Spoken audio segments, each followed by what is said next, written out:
ምዕራፍ 7 ጌዴዎን ሚዲያማውያንን ድል እንዳደረገ።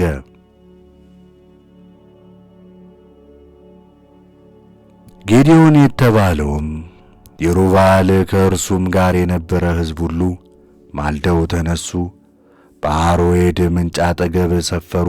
የምድያምም ሰፈር ከእነርሱ ወደ ሰሜን በኩል በሞሬ ኮረብታ አጠገብ በሸለቆ ውስጥ ነበረ። እግዚአብሔርም ጌዴዎንን ካንተ ጋር ያለው ሕዝብ በዝቶአል፣ ስለዚህ የእስራኤል እጄ አዳነኝ ብሎ እንዳይታበይብኝ እኔ ምድያምን በእጃቸው አሳልፌ አልሰጣቸውም። እግዚአብሔርም አሁን እንግዲህ የፈራ የደነገጠም ከገላድ ተራራ ተነስቶ ይመለስ ብለህ በሕዝቡ ጆሮ አውጅ አለው። ከሕዝቡም 22,000 ተመለሱ፣ 10,000 ቀሩ። እግዚአብሔርም ጌዴዎንን ሕዝቡ ገና ብዙ ነው፣ ወደ ውሃ አውርዳቸው፣ በዚያም እፈትናቸዋለሁ።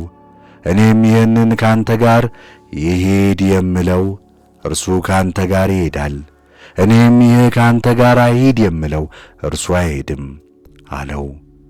ሕዝቡንም ወደ ውሃ ወረደ። እግዚአብሔርም ጌዴዎንን ውሻ እንደሚጠጣ ውሃ በምላሱ የሚጠጣውን ሁሉ እርሱን ለብቻው አድርገው፣ እንዲሁም ሊጠጣ በጉልበቱ የሚንበረከከውን ሁሉ ለብቻው አድርገው አለው። በእጃቸው ውሃ ወደ አፋቸው አድርገው የጠጡት ቁጥር 300 ሆነ። የቀሩት ሕዝብ ግን ውሃ ሊጠጡ በጉልበታቸው ተንበረከኩ። እግዚአብሔርም ጌዴዎንን በእጃቸው ውሃ በጠጡት በ300 ሰዎች አድናችኋለሁ፣ ምድያምንም በእጅህ አሳልፌ እሰጥሃለሁ። የቀሩት ሕዝብ ሁሉ ግን ወደ ስፍራቸው ይመለሱ አለው። የሕዝቡንም ስንቅና ቀንደ መለከት በእጃቸው ወሰዱ። የቀሩትንም የእስራኤል ሰዎች ሁሉ ወደ ድንኳናቸው ሰደዳቸው። 300 ሰዎች ግን በእርሱ ዘንድ ጠበቃቸው። የምድያምም ሰፈር ከእርሱ በታች በሸለቆ ውስጥ ነበር።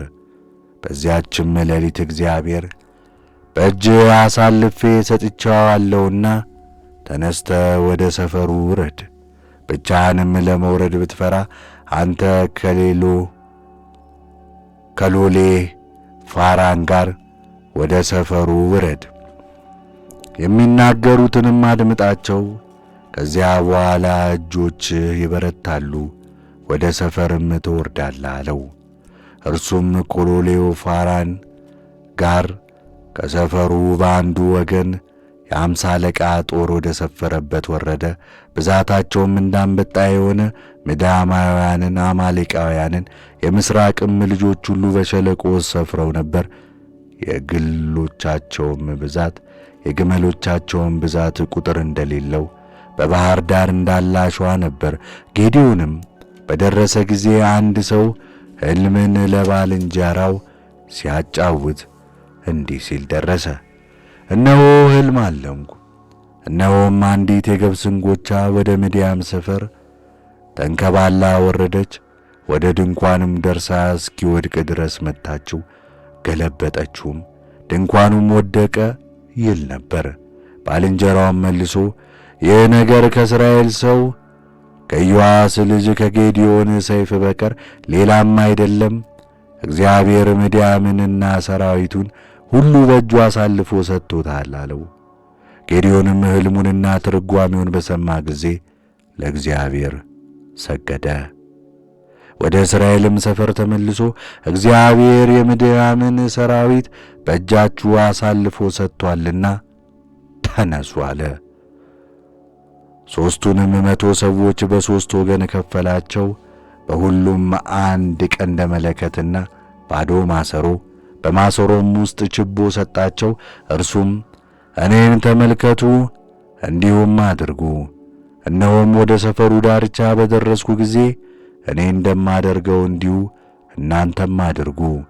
እኔ ከእኔም ጋር ያሉት ሁሉ ቀንደ መለከት ስንነፋ እናንተ ደግሞ በሰፈሩ ዙሪያ ሁሉ ቀንደ መለከታችሁን ንፉ። ኃይል የእግዚአብሔር፣ ሰይፍ የጌዴዎን በሉ አላቸው።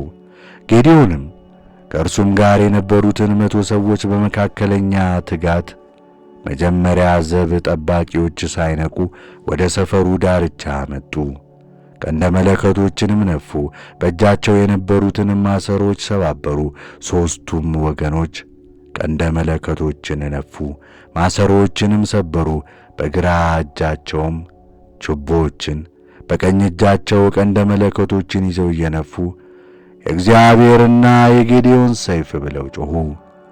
ሁሉም በየቦታው በየሰፈሩ ዙሪያው ቆመ። በየቦታው በሰፈሩ ዙሪያ ቆመ። ሰራዊቱም ሁሉ ደንግጠው ሸሹ። 3ቱንም 100 ቀንደ መለከቶችን ነፉ። እግዚአብሔርም የሰውን ሁሉ ሰይፍ በባልንጀራውና በሰራዊቱ ሁሉ ላይ አደረገ። ሰራዊቱም በጽራሬ በኩል እስከ ቤቲሲጣ ጋራ ጋታ ድረስ በጣባታ አጠገብ እስካለው እስከ አቤል ሜሁላ ዳርቻ ድረስ ሸሸ። የእስራኤልም ሰዎች ከንፍታሌምና ከአሴር ከምናሴም ሁሉ ተሰብስበው ምድያምን አሳደዱ። ጌዴዎንም ሚዳማውያንን ለመግጠም ውረዱ፣ እስከ ቤት ባራም ድረስ ያለውን ውሃ ዮርዳኖስንም ያዙባቸው ብሎ መልእክተኞችን በኤፍሬም ወዳለ ተራራማ ሀገር ሁሉ ላከ። የኤፍሬምም ሰዎች ሁሉ ተሰብስበው እስከ ቤት ባራ ድረስ ውሃውን ዮርዳኖስንም ቀድመው ያዙ። የምድያምን 2ቱን አለቆች ሄሬብንና ዜብን ያዙ። ሄሬብንም በሱር ኤራብ ገደሉት፣ ዜብንም በኢያፌቅ ገደሉት። የምድያምንም ሰዎች አሳደዱ። የሄሬብንና የዜብንም ራስ ይዘው ወደ ዮርዳኖስ ማዶ ወደ ጌዴዎን አመጡ።